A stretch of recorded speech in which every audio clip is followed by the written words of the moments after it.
এই মুহূর্তে দাঁড়িয়ে আছি কুষ্টিয়াতে গড়াই এবং পদ্মার মোহনায়।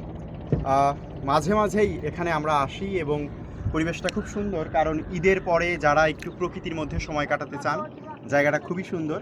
এবং আপনারা দেখবেন যে নদীর মধ্যেই ধান ক্ষেত, এবং দর্শনার্থীদের দেখবেন অনেকেই দূর দূরান্ত থেকে এসেছে নৌকায় করে, এবং ওই দূরে অসংখ্য মানুষ।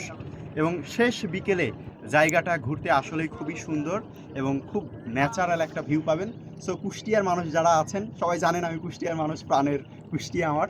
তো সেই জায়গা থেকে আপনারা চাইলে এই ন্যাচারাল জায়গাটা একটু ভ্রমণ করতে পারেন। তবে আমার মনে হয় যে এই ভিতর দিকে আসার জন্য আপনাদের ব্যক্তিগত বাইক আনা উচিত, সেক্ষেত্রে একটু রিল্যাক্স নিয়ে ঘুরতে পারবেন, নিচে নামতে পারবেন, বাইক রেখে ঘুরতে পারবেন। খুব সুন্দর লাগছে, শেষ বিকেলে আরও বেশি সুন্দর লাগবে। এখন যদিও একটু একটু রোদ আছে, আর এখন নদীতে যে পরিমাণ অবস্থা আছে, চাইলে আপনারা গলা পানি পর্যন্ত সর্বোচ্চ হয়তো হবে, একটু সাঁতার দিয়ে নদীর ওই পারেও চলে যেতে পারবেন। এই হচ্ছে সব বিষয়। ভালো থাকবেন, টাটা, আল্লাহ হাফেজ।